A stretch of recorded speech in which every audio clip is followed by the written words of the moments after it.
Hi friends, आप सभी का आपके अपने यूट्यूब चैनल यूपीएससी इन्फो 24 में स्वागत है। तो दोस्तों, हम उम्मीद करते हैं कि आप सभी लोग स्वस्थ होंगे और खुश होंगे। फ्रेंड्स, ये जो वीडियो है बीपीएससी हिस्ट्री का प्रैक्टिस सेट 76 है। तो अगर आप TGT, PGT, LT grade, GIC और असिस्टेंट प्रोफेसर की तैयारी कर रहे हैं तो ये वीडियो आपके लिए है। वीडियो के अंत तक बने रहिए। वीडियो पसंद आए तो वीडियो को लाइक और चैनल को जरूर सब्सक्राइब कर दीजिए। तो स्टार्ट करते हैं आज का पहला नंबर क्वेश्चन, जो 181 नंबर से शुरू होगा। दोस्त, ये जो वीडियो है थोड़ी सी लंबी होगी, तो इसलिए थोड़ा धैर्य बनाए रखिए और पेन और कापी लेकर बैठ जाइए, जिससे कि आप कुछ जो महत्वपूर्ण तथ्य हैं उनको आप नोट करते चले। तो स्टार्ट करते हैं आज का पहला नंबर क्वेश्चन।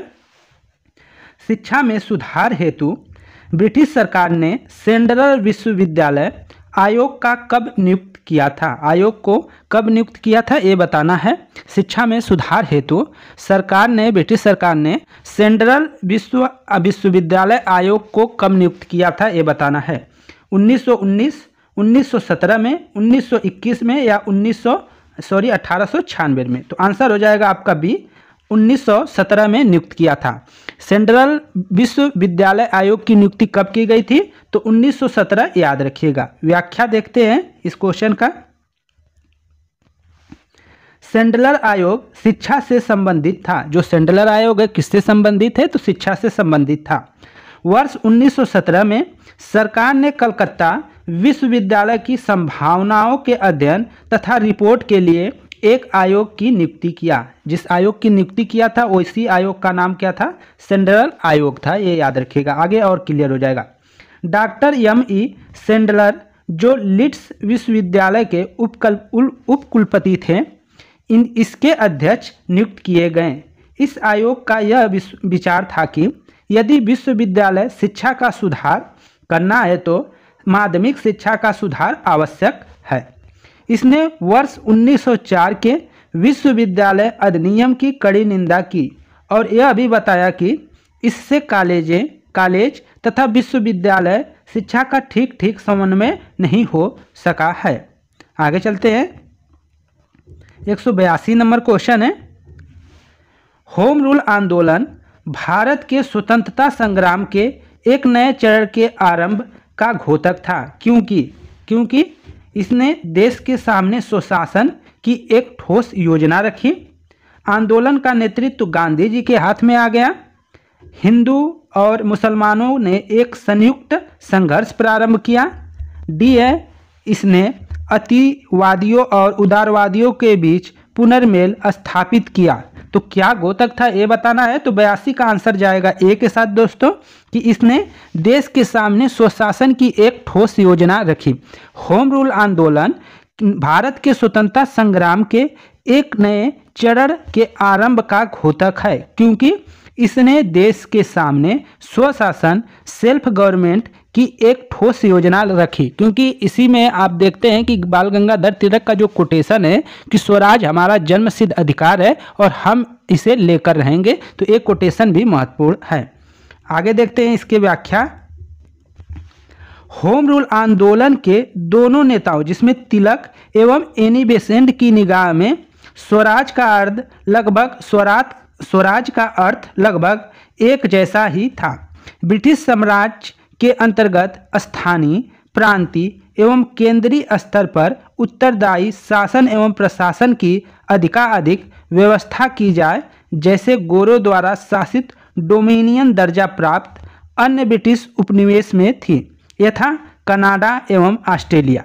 तो दोस्तों, इसमें क्या होता है कि स्वराज जिसमें होता है कि हम अपने देश का शासन स्वयं करेंगे, ऐसा होता है स्वराज। तो इसमें क्या है कि जैसा एनी बेसेंट का था वैसा आपके तिलक का, दोनों का सोच एक ही था और दोनों ने होम रूल आंदोलन को चलाया। वहीं पे बाल गंगाधर तिलक ने जब अप्रैल में शुरू किया था, तो अप्रैल के बाद मतलब 3-4 महीने बाद सितंबर में लगभग में आपके एनी बेसेंट करती है। तो ये डेट याद रखिएगा कि मतलब इन दोनों 1916 में ही होम रूल चलाते हैं। पहले बाल गंगाधर तिलक, दूसरे कुछ दिन के बाद आपके एनी बेसेंट, और दोनों का मेन मुद्दा एक ही है, स्वशासन या स्वराज। ठीक है, आगे चलते हैं। 183 नंबर क्वेश्चन है। बंगाल विभाजन के प्रख्यात के रूप में कौन सा आंदोलन शुरू किया गया? जब बंगाल विभाजन हुआ 1905 में, तो कौन सा आंदोलन शुरू हुआ था? तो आंसर सी हो जाएगा दोस्तों। स्वदेशी आंदोलन को शुरू किया गया था 1905 में। ऑप्शन सी आपका सही हो जाएगा, स्वदेशी आंदोलन। दोस्तों आपका टाइम बहुत कम लिया जाएगा। हम यही प्रयास करते हैं कि आप लोग को कम टाइम में ज़्यादा क्वेश्चन करा सके, ज़्यादा तथ्य दे सके, इसीलिए बीच बीच में हम बोलते नहीं हैं, जिससे कि आपका टाइम बचे। दोस्तों जैसे ये बीपीएससी का पूरा हम इसीलिए क्वेश्चन भी बढ़ा रहे हैं कि आपका जैसे बीपीएससी वाला ख़त्म हो, वैसे ही हम लोग क्या करेंगे, टीजीटी पीजीटी जो यूपी का है उस पर ज़्यादा फोकस रहेगा, वहाँ का पूरा कराने का प्रयास किया जाएगा। तो आप अधिकांश दोस्तों यही निवेदन है कि आप लुसेंट इस समय ज़्यादा पढ़ें, लुसेंट को रट जालिए, जितना हो सके उतना रटिए। और इसके बाद जो भी आपके पास बुक अवेलेबल है, कोई भी किताब जिसमें प्रैक्टिस सेट ज़्यादा आते हैं, क्वेश्चन ज़्यादा आता है, वो अरिहंत का हो सकता है, प्रतियोगिता दर्पण का हो सकता है, या किसी का भी हो सकता है, जिसका आप ले सकते हैं उसका ले लीजिए और अच्छा से प्रैक्टिस सेट करिए। घटना चक्र का भी ले सकते हैं आप, उसको भी कर सकते हैं। परीक्षा वाणी की आती है वो भी अच्छी है। जो भी है उसको किताब से ज़्यादा पढ़ें और इसके बाद क्वेश्चन ज़्यादा लगाएं, क्योंकि अब किताब डिटेल्स में पढ़ने के लिए अब हमारे पास टाइम नहीं रह गया है। इसलिए हम आप लोग को लुसेंट कह रहे हैं कि थोड़ा उसको जल्दी से कवर कर लीजिए, जिससे आप अच्छा क्वेश्चन कर सके। तो स्टार्ट करते हैं आगे जो व्याख्या हो, इसीलिए टाइम कम लेते हैं दोस्तों। शुरुआत करते हैं। कर्जन ने 20 जुलाई 1905 को बंगाल विभाजन का निर्णय लिया। ये भी क्वेश्चन पूछा जाता है कि कर्जन ने कब निर्णय लिया था बंगाल विभाजन का, तो 20 जुलाई 1905 को बंगाल विभाजन का निर्णय लिया। इसके विरोध में राष्ट्रवादियों द्वारा आंदोलन की शुरुआत 7 अगस्त 1905 को हुई। कब हुई, तो 7 अगस्त 1905। ये डेट याद रखिएगा। कलकत्ता के टाउन हॉल में कृष्ण कुमार मित्र और सुरेंद्र बनर्जी की अध्यक्षता में एक बैठक हुई, जहां स्वदेशी आंदोलन प्रारंभ करने और विदेशी वस्तुओं के बहिष्कार का निर्णय लिया गया। तो स्वदेशी आंदोलन कब हुआ था शुरू, तो 7 अगस्त 1905 को याद रखिएगा। 7 अगस्त 1905 को किसकी अध्यक्षता में, तो कृष्ण कुमार मित्र और सुरेंद्र जो है नाथ बनर्जी की अध्यक्षता में इस आंदोलन को प्रारंभ किया गया। 16 अक्टूबर 1905 को बंगाल विभाजन लागू हो गया। कर्जन ने घोषणा जब निर्णय लिया था तो वो 20 जुलाई 1905 था और लागू कब हुआ, 16 अक्टूबर 1905 को क्या हो गया, लागू हो गया। उस दिन को शोक दिवस के रूप में मनाए जाने की घोषणा की गई। रविंद्रनाथ टैगोर के सुझाव पर इसे राखी दिवस के रूप में मनाया गया। यह दिवस राष्ट्रवादियों द्वारा बंगाल की अटूट एकता को प्रदर्शित करने के लिए मनाया गया। टैगोर के शांति निकेतन के तर्ज पर बंगाल नेशनल कॉलेज की स्थापना की गई। टैगोर के रविंद्रनाथ टैगोर ने शांति निकेतन जो है उसी के तर्ज पे बंगाल नेशनल कॉलेज की क्या है, स्थापना की गई। बहुत कम समय में पूरे देश में अनेक राष्ट्रीय विश्वविद्यालयों की स्थापना हो गई। अगस्त 1906 में राष्ट्रीय शिक्षा परिषद का गठन हुआ। कितने में, अगस्त 1906 में राष्ट्रीय शिक्षा परिषद का गठन हुआ। स्वदेशी आंदोलन में आत्मनिर्भरता, आत्मशक्ति का नारा दिया गया। स्वावलंबन व आत्मनिर्भरता का प्रश्न राष्ट्रीय स्वाभिमान, आदर और आत्मविश्वास के साथ क्या है, जुड़ा था। ये सब चीज़ें आपको नोट करनी है, याद रखनी है, क्योंकि क्वेश्चन ऐसा भी पूछ सकता है, कभी तथ्य पूछेगा, कभी कोटेशन पूछेगा। आगे देखते हैं।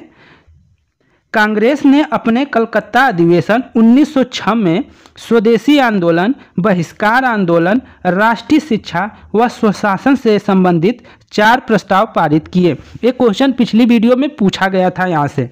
तो कांग्रेस ने अपने कलकत्ता अधिवेशन में स्वदेशी आंदोलन, बहिष्कार आंदोलन और इसके बाद राष्ट्रीय शिक्षा और स्वशासन से संबंधित चार चीज़ें जो है उन पे उन्होंने प्रस्ताव क्या कर दिया था, पारित कर दिया था। अतः स्पष्ट है कि बंगाल विभाजन के विरोध में राष्ट्रवादियों ने स्वदेशी, बहिष्कार, राष्ट्रीय शिक्षा और स्वशासन जैसे आंदोलन चलाए। वर्ष 1920 में नागपुर अधिवेशन में CR दास ने गांधी जी के असहयोग प्रस्ताव को पेश किया था। ये भी क्वेश्चन याद रखिएगा कि गांधी जी के जो असहयोग प्रस्ताव को पेश किसने किया था, ये क्वेश्चन पूछा जाएगा। तो आंसर हो जाएगा CR दास, इसको याद रखिएगा। चित्तरंजन दास जो है उनको याद रखिएगा कि 1920 में नागपुर अधिवेशन में CR दास ने गांधी जी के असहयोग प्रस्ताव को पेश किया था। आगे चलते हैं। आपका 184 नंबर क्वेश्चन है, अच्छा क्वेश्चन है। नोआखली काल में महात्मा गांधी के सचिव कौन थे? नोआखली काल में गांधी जी के महासचिव कौन थे, ये बताना है। ऑप्शन सी सही हो जाएगा इसका, प्यारे लाल। कौन सा सही हो जाएगा? प्यारे लाल आपका ऑप्शन सी के साथ जाएगा, प्यारे लाल थे। इसमें ऑप्शन नहीं बता रहे हैं क्योंकि टाइम ज़्यादा लग रहा है, वीडियो भी लंबी हो जाएगी। तो नोआखली काल में महात्मा गांधी के सचिव कौन थे? तो प्यारे लाल थे। ऑप्शन सी आपका सही है। व्याख्या देख लीजिए थोड़ा सा। नोआखली काल में प्यारे लाल महात्मा गांधी के सचिव थे। उनकी बहन डॉक्टर सुलैया नैयर गांधी जी की व्यक्तिगत चिकित्सक थी। प्यारे लाल ने गांधी जी के दांडी मार्च में भी महत्वपूर्ण भूमिका अदा की थी। यहाँ से याद रखिएगा कि गांधी जी के साथ प्यारे लाल भी दांडी मार्च में सहयोगी थे, तो इनको भी याद रखिएगा। अगला क्वेश्चन है आपका 185 नंबर। निम्न में से गांधी जी का भारत में पहला सत्याग्रह कौन सा था? भारत में पहला सत्याग्रह कौन था? ये बार बार क्वेश्चन पूछा गया। आंसर सी हो जाएगा, चंपारण। इसको बताने की जरूरत नहीं, सभी को आ रहा होगा कि 1917 में गांधी जी ने पहला क्या है आंदोलन चलाया था, जो चंपारण है, बिहार में है, वहीं से इन्होंने आंदोलन चलाया था। अब ये व्याख्या देख लेते हैं, क्लियर हो जाएगा बहुत सी चीज़ें। दक्षिण अफ्रीका से 1915 में लौटने के बाद गांधी जी ने भारत में अपना प्रथम सफल सत्याग्रह बिहार के चंपारण जिले में वर्ष 1917 में किया। चंपारण के एक किसान राजकुमार शुक्ला ने गांधी जी से लखनऊ में भेंट की। चंपारण के एक किसान जो राजकुमार शुक्ला हैं, वो बिहार के रहने वाले हैं, वो लखनऊ जाते हैं किसी मीटिंग में। उसी मीटिंग में गांधी जी से मुलाकात होती है और उसी मीटिंग में वो गांधी जी से चंपारण आने का क्या करते हैं, अनुरोध करते हैं। तो चंपारण के एक किसान राजकुमार शुक्ला ने गांधी जी से लखनऊ में भेंट की और उनसे चंपारण आने का आग्रह किया। 19वीं सदी के आरंभ में गोरे बागान मालिकों ने चंपारण के किसानों से एक अनुबंधन के आधार पर यह निश्चित करा लिया था कि उन्हें अपनी ज़मीन के 3/20वें भूभाग पर नील की खेती करना अनिवार्य है। मतलब अगर 20 बिस्सा है दोस्तों, 20 बिस्सा है तो 20 बिस्सा में 3 बिस्से पे क्या है, नील की खेती करना क्या है, अनिवार्य था, एकदम नेसेसरी था, करना ही है। और उसके लिए वो कुछ नहीं देते थे और वो पूरा अंग्रेजों को देना पड़ता था। तो ये याद रखना है, 3/20वें भूभाग पर नील की खेती करना अनिवार्य है, जिसे 3 कठिया पद्धति के नाम से जाना जाता था। गोरे बागान मालिक ने किसानों की मजबूरी का फायदा उठाकर उन्हें अनुबंधन से मुक्ति करने के लिए लगान एवं अन्य गैर कानूनी अवबाबों, जिसे कहते हैं करों, की दर मनमाने ढंग से बढ़ा दी। किसानों के इसी उत्पीड़न के विरोध में गांधी जी ने, मतलब ये उत्पीड़न हुआ था किसानों का, उसी को सपोर्ट करने के लिए गांधी जी ने चंपारण सत्याग्रह क्या किया था, प्रारंभ किया था, जो 1917 में आरंभ हुआ था। 1917 याद रखिएगा, मिलान करने के लिए भी देता है। आगे देखते हैं 186 नंबर क्वेश्चन है। निम्नलिखित में से किस कॉलेज में गांधी जी ने पढ़ाई की थी? किस कॉलेज में गांधी जी ने पढ़ाई की थी? Shyamal Das college Bhavnagar, Dharmendra Singh ji college Raikot, Gujarat college Ahmedabad, Bahauddin college Junagadh. उपयुक्त में से कोई नहीं, उपयुक्त में से एक से अधिक। तो आंसर जाएगा आपका ए, श्याम लाल दास कॉलेज भावनगर। श्याम दास जो कॉलेज है भावनगर, उसी में उन्होंने पढ़ाई की थी। तो ऑप्शन आपका ए सही हो जाएगा। व्याख्या देख लीजिए थोड़ा सा। महात्मा गांधी भारत के स्वतंत्रता आंदोलन के एक प्रमुख नेता थे। इनकी प्रारंभिक शिक्षा पोरबंदर से संपन्न हुई।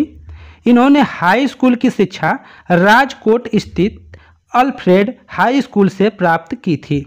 इसके उपरांत उन्होंने भावनगर स्थित श्यामल दास आर्ट कॉलेज में अपना नामांकन करवाया। इसके उपरांत उन्होंने यूनिवर्सिटी कॉलेज लंदन से जो विधि है, लॉ की उपाधि क्या है, LLB की उपाधि पढ़ाई पूरी की। तो ये याद रखना है सब चीज़ें, कहाँ कहाँ से उन्होंने एजुकेशन लिया था। अगला क्वेश्चन है 187 नंबर। निम्न में से कौन सा भारत में महात्मा गांधी का प्रथम सत्याग्रह आंदोलन था जिसमें उन्होंने सविनय अवज्ञा का प्रयोग किया? सविनय अवज्ञा का प्रयोग किया था, ये कौन सा आंदोलन था? Option A Champaran, option B है खेड़ा, ऑप्शन सी है अहमदाबाद, ऑप्शन डी है रौलेट सत्याग्रह, ई है उपयुक्त में से कोई नहीं, उपयुक्त में से एक से अधिक। तो आंसर आपका ए सही हो जाएगा, चंपारण में। चंपारण पहला उनका सत्याग्रह था जिसमें उन्होंने सविनय अवज्ञा का क्या किया, प्रयोग किया था। तो ऑप्शन आपका ए मतलब ए सही हो जाएगा, खेड़ा सही हो जाएगा। चंपारण है दोस्तों, यहाँ पे चंपारण रहना चाहिए, तो यहाँ ए रहना चाहिए, बी हो गया है दोनों, यहाँ पे ए रहना चाहिए दोस्तों, चंपारण हो जाएगा। ठीक है, आगे चलते हैं, इसका व्याख्या देख लेते हैं, क्लियर हो जाएगा। व्याख्या में देखिए ये है, वहाँ पे गलती हो गया था। चंपारण आंदोलन 1917 भारत में गांधी जी का प्रथम सत्याग्रह आंदोलन था जिसमें उन्होंने सविनय अवज्ञा का प्रयोग किया था। आगे चलते हैं, 188 नंबर क्वेश्चन, किसने यूरोपीय नील बागान मालिकों द्वारा किसानों के शोषण की तरफ गांधी जी का ध्यान आकर्षित किया था?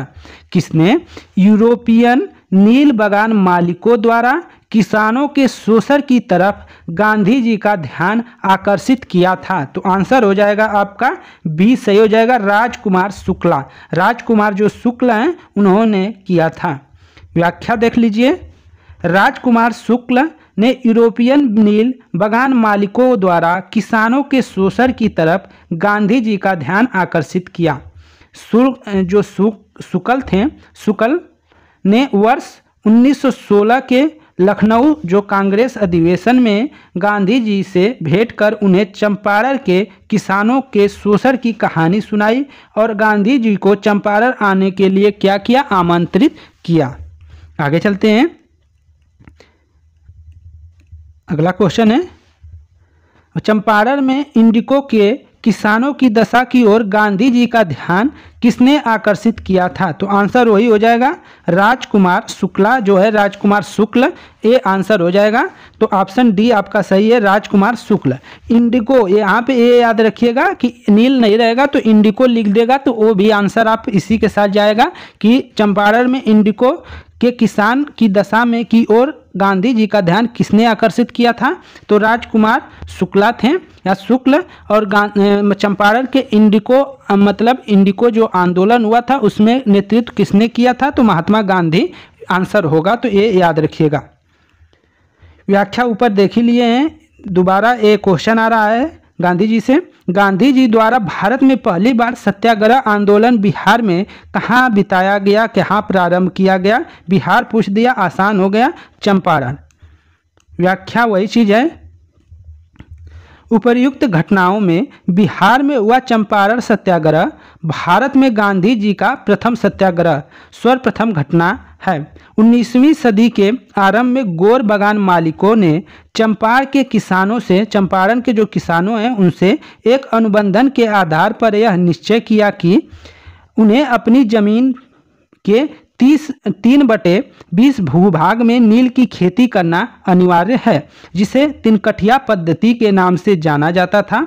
राजकुमार शुक्ल के आग्रह पर वर्ष 1917 में गांधी जी ने चंपारण सत्याग्रह की शुरुआत की थी। गांधी जी चंपारण आंदोलन के राष्ट्रीय नेता थे। आगे देखते हैं, 191 नंबर, 191 नंबर है दोस्तों। बिहार में कौन से स्थान में गांधी जी ने अपना प्रथम सत्याग्रह किया था? आंसर हो जाएगा चंपारण, ये सही हो जाएगा। बार बार वही क्वेश्चन है, कैसे क्वेश्चन के जो लैंग्वेज बदल रहे हैं उसको याद रखिएगा। चंपारण नील आंदोलन के राष्ट्रीय नेता कौन थे? अब देखिए ऐसे पूछ दिया है, चंपारण नील आंदोलन के राष्ट्रीय नेता कौन थे? तो महात्मा गांधी हो जाएगा। कौन हो जाएगा? महात्मा गांधी। ऑप्शन ए सही हो जाएगा। इसको कोई बिरसा मुंडा भी लगा सकता है, कोई कुछ भी लगा सकता है, तो ऑप्शन ए सही है। 193 नंबर क्वेश्चन है, बीपीएससी में पूछा गया है। प्रसिद्ध नाटक नील दर्पण जिसमें इंडिगो की खेती करने वाले किसानों के दमन का चित्रण किया गया है, की रचना किसने की थी? नील दर्पण एक पुस्तक है दोस्तों, एक नाटक है या पुस्तक कह लीजिए, जो नाटक है वो पुस्तक ही है, एक पुस्तक भी है नील दर्पण। उसमें क्या है कि नील आंदोलन जो नील विद्रोह हुआ था, या जिसको इंडिगो की खेती या इंडिगो विद्रोह भी कहते हैं, उसका चित्रण किया गया है, सजीव चित्रण किया गया है, तो उसको किसने लिखा है ये बताना है। तो ऑप्शन 193 का दोस्तों हो जाएगा आपका डी, दीनबंधु मित्र। दीनबंधु मित्र ने क्या किया था, इसका चित्रण किया था, तो इसको याद रखिएगा, दीनबंधु मित्र आपका आंसर हो जाएगा, डी सही हो जाएगा। नील दर्पण के लेखक कौन है, दीनबंधु मित्र, ये याद रखिएगा, बाकी के सब भूल जाइए। अगला ये व्याख्या है, 1857 के विद्रोह के ठीक बाद बंगाल में नील विद्रोह हुआ। अब नील विद्रोह कब हुआ था, तो 1859 से 1860 में। नील विद्रोह जो हुआ था 1859 से 1860 में हुआ था, ये याद रखिएगा। चंपारण का अलग है, नील का अलग है दोस्तों, इसको भी याद रखना है। नील विद्रोह जिसको इंडिको विद्रोह कहते हैं वो याद रखिएगा। हम कहीं कुछ गलत भी बोल दिए होंगे तो उसको थोड़ा ध्यान दे लीजिएगा। 1857 के विद्रोह के ठीक बाद बंगाल में नील विद्रोह हुआ। सन्यासी विद्रोह 1763 से 1800 के मध्य हुआ था।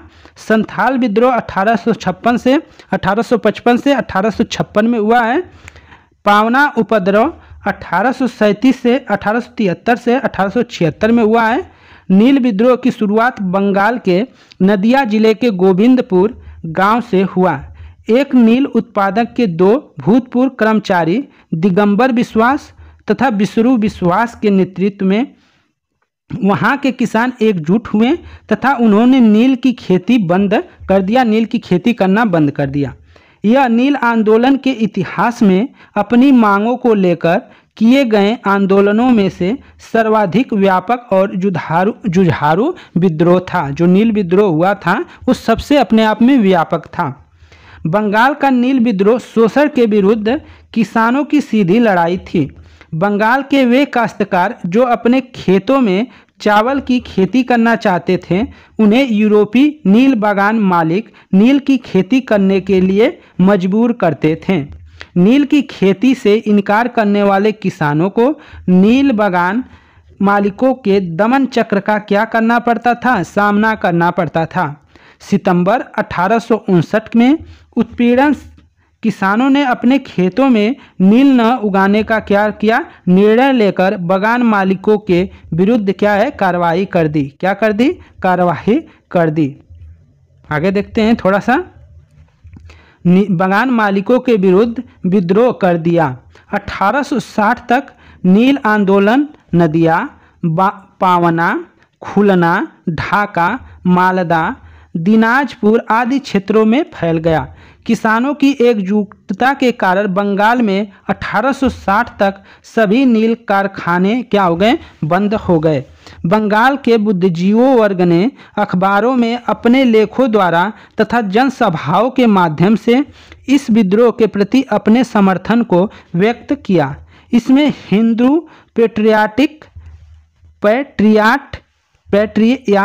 के संपादक हरिश्चंद्र मुखर्जी की विशेष भूमिका रही है। ये भी क्वेश्चन पूछ सकता है कि नील विद्रोह जो हुआ था उसमें किस पत्रिका का ज़्यादा, किस अखबार का ज़्यादा योगदान रहा है, तो हिंदू पैट्रियाट का सबसे ज़्यादा मतलब योगदान रहा है। और इसके संपादक कौन है, तो हरिश्चंद्र मुखर्जी हैं।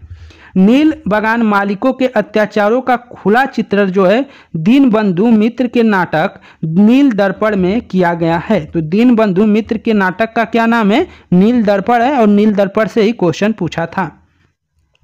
अगला है 194 नंबर क्वेश्चन। निम्नलिखित में से किस सत्याग्रह आंदोलन में गांधी जी ने प्रत्यक्ष रूप से भाग नहीं लिया था। गांधी जी उसमें प्रत्यक्ष नहीं थे, सामने नहीं थे। राजकोट सत्याग्रह, खेरा सत्याग्रह, बायकोम सत्याग्रह, असहयोग आंदोलन। तो इसमें क्या हो जाएगा आंसर दोस्तों, तो 194 का जो आंसर जाएगा वो आपका सी के साथ जाएगा दोस्तों। बायकोम में प्रत्यक्ष भाग नहीं लिया था, बाकी सब में भाग लिया था। व्याख्या देख लीजिए। बायकोम के मंदिर प्रवेश सत्याग्रह में गांधी जी ने प्रत्यक्ष रूप से भाग नहीं लिया था, जबकि खेरा सत्याग्रह, राजकोट सत्याग्रह, असहयोग आंदोलन का नेतृत्व स्वयं गांधी जी ने किया था। राजकोट सत्याग्रह नया तथ्य है, तो इसको नोट कर लीजिएगा। आगे चलते हैं 195 नंबर क्वेश्चन। स्वाधीनता आंदोलन के दौरान महात्मा गांधी की करीबी अंग्रेज मित्र थे? स्वाधीनता आंदोलन के दौरान महात्मा गांधी के करीबी मित्र कौन थे, ये बताना है आपका। तो आंसर क्या हो जाएगा? सी सही हो जाएगा दोस्तों। सी सही हो जाएगा, रेवंड चार्ली एंड्रयूज। तो इसको याद रखिएगा, रेवंड चार्ली एंड्रयूज जो थे वो महात्मा गांधी के करीबी मित्र थे। आपको ये याद रखना है। आगे देखिए, इसके व्याख्या को देख लीजिए थोड़ा सा। चार्ल्स एंड्रयूज या Deenbandhu Andrews saint Stephen college Delhi में प्राध्यापक थे। भारतीयों ने इनका गहरा लगाव था। भारतीयों से इनका क्या था? गहरा लगाव था। एक मिनट दोस्तों, भारतीयों से क्या था? एंड्रयूज साहब जो थे उनका गहरा लगाव था और हर तरह से भारतीय बनना चाहते थे। रविंद्रनाथ टैगोर, गोपाल कृष्ण गोखले तथा महात्मा गांधी ने इनके घनिष्ठ संबंध थे। महात्मा गांधी से इनके क्या थे? घनिष्ठ संबंध थे। उसमें ये नहीं था कि महात्मा गांधी थे, इसके अलावा और लोग थे, जिसमें रविंद्रनाथ टैगोर और गोपाल कृष्ण गोखले भी इनके अच्छे मित्र थे। तो गांधी जी के भी मित्र थे। ये दक्षिण अफ्रीका के फिनिक्स आश्रम में महात्मा गांधी के साथ रहें। गांधी जी ने ही गरीबों के प्रति इनकी निरंतर चिंता को देखते हुए उन्हें दीनबंधु की उपाधि से सम्मानित किया था। एंड्रयूज 1925 और 1927 में ऑल इंडिया ट्रेड यूनियन के अध्यक्ष भी रहे। गोलमेज सम्मेलन में भाग लेने के लिए वह गांधी जी के साथ क्या है? लंदन गए थे। तो गांधी जी कब गए थे? तो दूसरे गोलमेज सम्मेलन में गए थे। तो ये भी गए थे, ये याद रखिएगा। आगे चलते हैं। 196 नंबर क्वेश्चन है, अच्छा क्वेश्चन है। अंत्योदय कार्यक्रम का उद्देश्य है। अंत्योदय कार्यक्रम का उद्देश्य है अल्पसंख्यकों का विकास, दलितों की उन्नति, गरीबों में सबसे गरीबों की सहायता, गरीबी का पूर्ण उन्मूलन। तो अंत्योदय का क्या अर्थ है दोस्तों? तो आंसर हो जाएगा गरीबों में सबसे गरीब की सहायता। गरीबों में सबसे गरीब की सहायता अंत्योदय। अंत्योदय मतलब जो अंत में है उनका सहायता करना। व्याख्या देख लीजिए। अंत्योदय कार्यक्रम का उद्देश्य गरीबों में सबसे गरीब की सहायता करना है। इस कार्यक्रम का विचार सर्वप्रथम महात्मा गांधी द्वारा प्रस्तुत किया गया। इस संदर्भ में गांधी जी जॉन रस्किन की पुस्तक ऑन टू द लास्ट से प्रभावित थे। रस्किन की पुस्तक का क्या नाम है? On to the last. इसको याद रखिएगा। और इससे जो रस्किन है, इससे कौन प्रभावित था? तो जॉन रस्किन से आपके महात्मा गांधी प्रभावित थे। ठीक है, आगे चलते हैं। 197 नंबर क्वेश्चन है और अच्छा क्वेश्चन। वर्ष 1918 में अहमदाबाद में गांधी जी द्वारा चलाए गए सत्याग्रह में किसने हिस्सा लिया था? किसने हिस्सा लिया था? किसान वर्ग, औद्योगिक कर्मी, जनता, मजदूर। तो 197 का आंसर बी हो जाएगा, औद्योगिक कर्मी ने भाग लिया था। 1917-18 रहेगा, अधिकांश 1918 ही रहता है दोस्तों। तो इसको याद रखना है। देखते हैं। तो 1918 में अहमदाबाद में गांधी जी द्वारा चलाए गए सत्याग्रह में किसने हिस्सा लिया था? तो औद्योगिक कर्मियों ने लिया था अहमदाबाद में। ठीक है, औद्योगिक कर्मियों ने लिया था, इसको याद रखिएगा। व्याख्या देख लीजिए। चंपारण की सफलता के बाद गांधी जी का अगला प्रयोग वर्ष 1918 में अहमदाबाद की एक कॉटन टेक्सटाइल मिल में मिल मालिक और मजदूरों के बीच बोनस बढ़ाने को लेकर चल रहे विवाद में हस्तक्षेप करना था। यह विवाद फ्लैग बोनस को लेकर था। प्लेग का प्रकोप खत्म होने के बाद मालिक इसे समाप्त करना चाहते थे, जबकि मजदूर इसे बरकरार रखने की मांग कर रहे थे। उत्पादन लागत, मुनाफा और मजदूरों के जीवन निर्वाह खर्च का गहराई से अध्ययन करने के बाद गांधी जी ने घोषणा की कि मजदूरों को 35% बोनस मिलना चाहिए। मिल मालिकों द्वारा गठित ट्रिब्यून ने इसकी बात मान ली थी। आगे चलते हैं। 198 नंबर क्वेश्चन है और बीपीएससी 2005 में पूछा गया क्वेश्चन है। निम्न उद्योगपतियों में कौन से व्यक्ति लंबे समय तक एआईसीसी के खजांची रहे तथा वर्ष 1930 में जेल भी गए? जी.डी. बिरला, जमनालाल बजाज, जे.आर.डी. टाटा, बालचंद्र हीरा। तो आंसर क्या हो जाएगा दोस्तों? इसका आंसर आपका बी के साथ जाएगा, जमनालाल बजाज। जमनालाल बजाज आपका आंसर हो जाएगा। व्याख्या देख लीजिए और अच्छा क्लियर हो जाएगा। सेठ जमनालाल बजाज गांधी जी के निकट सहयोगियों में से थे। वे भारतीय राष्ट्रीय कांग्रेस के कोषाध्यक्ष थे। ये अच्छा क्वेश्चन है कि जो जमनालाल बजाज है वो भारतीय राष्ट्रीय कांग्रेस के क्या थे? कोषाध्यक्ष थे। ये क्वेश्चन पूछा जा सकता है। वर्ष 1930 में जेल भी गए थे। वह ब्रिटिश सरकार द्वारा राय बहादुर की पदवी त्याग कर वर्ष 1921 में असहयोग आंदोलन में भाग लिया था। आगे चलते हैं। 199 नंबर, महात्मा गांधी ने सर्वप्रथम किस किसान आंदोलन में भाग लिया? ये क्वेश्चन वही चंपारण आंदोलन। आपका आंसर बी सही हो जाएगा, चंपारण। 199 का चंपारण हो जाएगा दोस्तों। आगे चलते हैं 200 नंबर क्वेश्चन और ये वीडियो 20 नंबर क्वेश्चन हो गया और उनके व्याख्या। तो दोस्तों देखिए कितना जल्दी कराने का प्रयास किया गया है। अगर कहीं त्रुटि हो तो उसको ज़रूर कमेंट में बताइए कि यहाँ पे त्रुटि हुई है, कोई क्वेश्चन कभी गलती हो जाती तो उसको आप कमेंट में बता दीजिए, जिससे कि आगे हम उसको अच्छे से सुधार कर लें। दोस्तों आपका सुझाव ही हमारे लिए मतलब एक समझ लीजिए बोनस है।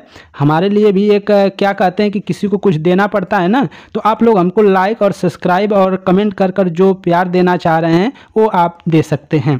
तो दोस्तों आखिरी क्वेश्चन है, गांधी जी का चंपारण सत्याग्रह किससे जुड़ा था? इजादारी से, तिनकठिया से, जैन मिस से, उपयुक्त में से कोई नहीं। तो आंसर आपने दे दिया होगा, तिनकठिया से जुड़ा था। तो ऑप्शन आपका बी सही था, तिनकठिया प्रथा से जुड़ा था चंपारण सत्याग्रह आंदोलन। व्याख्या देख लीजिए। गांधी जी का चंपारण सत्याग्रह 1917 की तिनकठिया से जुड़ा था। 19वीं सदी के आरंभ में चंपारण में गोरे बागान मालिकों ने किसानों से एक अनुबंधन करा लिया, जिसके तहत किसानों को अपनी जमीन के 3/20वें हिस्से में नील की खेती करना अनिवार्य था। इसे ही तिनकठिया पद्धति कहा गया। तो फ्रेंड्स ये थे आपके टोटल 20 क्वेश्चन और उसके व्याख्या जो आने वाले एग्जाम की दृष्टि से महत्वपूर्ण होंगे। इनका क्वेश्चन ना आए भले ही, लेकिन जो व्याख्या बताया जाता है दोस्तों वहाँ से क्वेश्चन को जरूर मतलब उठेगा, वहाँ से क्वेश्चन आने की संभावना है। तो आप वीडियो के अंत तक बने हैं दोस्त, तो हमारे लिए आप बहुत ही खास है, बहुत ही खास है। इसलिए आपको बहुत बहुत शुक्रिया दोस्त। और आप सभी लोग अगर प्यार देना चाहते हैं तो ज़रूर लाइक करें और चैनल को दोस्त ज़रूर सब्सक्राइब कर लीजिए, जिससे कि आने वाले तैयारी को हम लोग और सुचारू से कर सके। दोस्तों किताब पे ज़्यादा फोकस रहे। धन्यवाद, नमस्कार।